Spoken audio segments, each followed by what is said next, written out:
Well, hello, folks. It's Saturday evening, so no coffee, but greetings. Cheers. I'm coming on to tell you that I did the Mike Watt from Pedro show today, and I'm leaving the link in this video um, so that you can listen to it. It was a real pleasure. It was my third visit with Mike, and it's interesting for me. It's almost like picking up on a conversation that we've been having. It's like seeing it really is like talking to an old friend. Um, Mike is heavy and very thoughtful, and so as you'll hear, there's times when I just listen, as he's kind of rummaging through his thoughts, and it's just a wonderful time.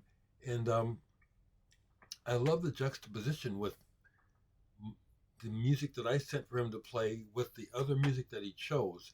I love that he starts.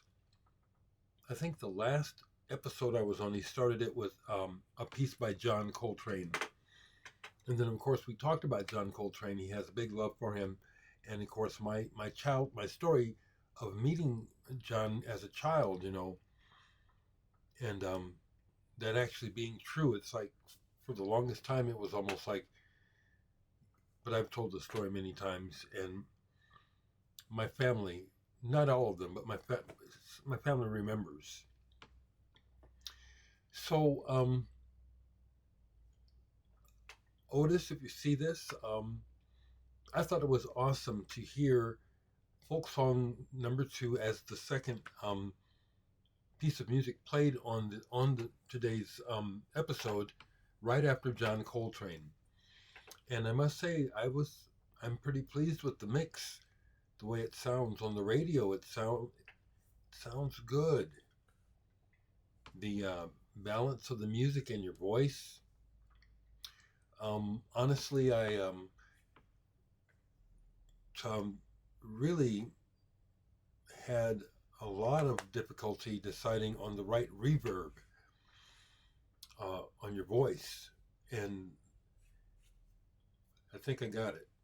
It sounded really good, like listening to it on the radio today. So, folks, there's that. I just want to share that with you. Hope you're having a nice weekend. My weekend is going pretty good. Of of note, my cousin Raymond, we both have big trees, several big trees on our property. I didn't think it was that much of a storm the other night, but today he pointed out to me that a huge limb on his front tree in his front came down, and it's a blessing. Lucky it missed the house. Huge. It's like, whoa. So I love my tree in the front. It's got me starting to think about maybe talking to Ray about going in on some tree trimming. The weather. The severity of the effects of weather are not like they used to be. So that's something on my plate today. But the other thing is, I went down to Homer's and I should have checked because I went down to get a Zappa Hot Rats, but I should have checked because I already have it. So I'll just trade this right back in. But it's the pink hot pink vinyl reissue. I don't know why I didn't think I had this. It's some other reissues on colored vinyl that I don't have. Love this album though. Hot Rats. The album when Zappa decided to strike out on his own, kind of realizing that he can do his music with any musicians that he wants to. It was a blow to the mothers, when he broke up the band. I mean, but that's how things go. But and also, I'll go ahead, full disclosure, I picked this up thinking I wasn't sure, should have checked. Oregon, some self-titled on ECM. What year? 1983. I thought to myself, well, I have it on CD. I don't think I have the vinyl, but sure enough, I did. But this was still in the shrink, and it's so an upgrade. Look at how minty that is. And I just love Oregon and all the members. Their solo works, the whole vibe of Oregon music is just so clean and healthy. But the one score today where I did get it right, I knew I needed this. It's not an original, it's a repress, but I've been needing Meet the Beatles. And it's a repress on Apple, which that's why it was so cheap. In the used section, I actually popped this on just now before I started to make the video. Instant nostalgia, just takes me back immediately. It's the audio fidelity of the record as well, because it's so 60s, it's so lo-fi, you know what I mean? And so whenever I hear I Want to Hold Your Hand, those opening guitars just takes me right back in a real good way. So there you have it. Now, I broached at the end of our talk today, our visit. I said to Mike, "Don't be surprised if I send you a track sometime, to work on, and just testing the water." And he said, "Anytime." So I don't have it yet, but what I would do would definitely be something where I would involve my bass playing and having him play some bass on the track as well. So let me think about that and get something going. But Mike is good people. He really is. And I'm trying to see here, is there anything else? Well, actually, the other thing, a couple things. Okay, yeah. I like it when I do actually have something to share. So the other day when I was talking about this Buster Williams, I misspoke. Dreams Come True. This is dope. This is not R&B. This is jazz. This is, oh shit, I was thinking, what was I thinking? Okay, I was getting this mixed up in my mind with a Grady Tate album that I don't think I have anymore, where I got the album and it was like, it was all Grady Tate, the drummer, but he was singing, and it was like, oh, wait a minute. So, see that, I have these brain farts. Some of you people catch it, where I'll say something and it's like, well, that's not what I meant, because I watch my videos back, and it does happen, unfortunately, fairly regularly. I'll say one thing, thinking, but it's like, but anyway, this is really good. Buster Williams, Dreams Come True. Dreams Come True.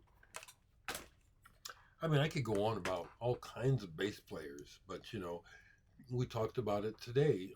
Mike Watt and I, the bass player who truly inspired me to start. He asked me if it was my brother, because my older brother James, when we were growing up, monster bass player. But it really wasn't my brother James that inspired me. It was Jack Bruce. It was Jack Bruce. Actually, my brother James wouldn't give me any help at all learning the bass. You know how that is, competition between siblings. The other record that I played, because I wasn't sure if I had it, was this. Dave Greenslade, Cactus Choir. keyboardist had the band with his namesake. I have all their albums, plus the Pentateuch. I do have it. But I first heard of him in the band Coliseum. And then Dave's father was a noted music arranger, composer. I know he did a lot of library music, but I didn't think he did all kinds of stuff. All kinds of stuff. This is good. Vocals aside, musically, this is really strong and not strictly prog, but it's in that vein. It's just wonderful instrumental music with a focus on Dave Greenslade's melodic sensibility. And just making sure this is an actual Roger Dean. Yep, Roger Dean. Most of the covers of Greenslade records have Roger Dean artwork. So that's the other play that I can share. Yeah. Okay. So family, hope everything is well. Oh, this T-shirt. I had to look it up to remember her last name. A few years ago, I played a performance with this artist, Shari Glogobach Smith. She's not from Omaha. Very interesting person, and it was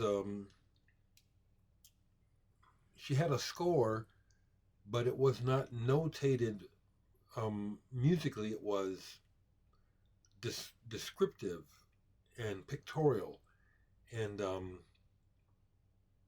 I collaborated with her and a couple of other artists who I had never met before, from not from Omaha, and she gave me this shirt. I just hadn't been wearing it. Decided to put it on today. It's a little small, but I enjoyed our collaboration. And here's Doug. This is exciting. So he's going to put it on Substack, as I thought so. He's going to premiere it tomorrow morning, 7:30 tomorrow morning, for his Substack subscribers. This is fun. It's also exciting, and I'm consciously, I haven't picked up the bass, but the next folk song number 1, which I rejected the first run of music, I'm going to start over. The idea is I'm going to start with bass, actual bass this time, and just find and match the pace and the flavor of what Doug is saying in this poem about our frustration with Governor Pete Ricketts. I like the way that Doug writes very much. He sent me a much longer one, but it's very long. It's like it's a story, so it's like I'm not even thinking about approaching that. But these folk songs, it's like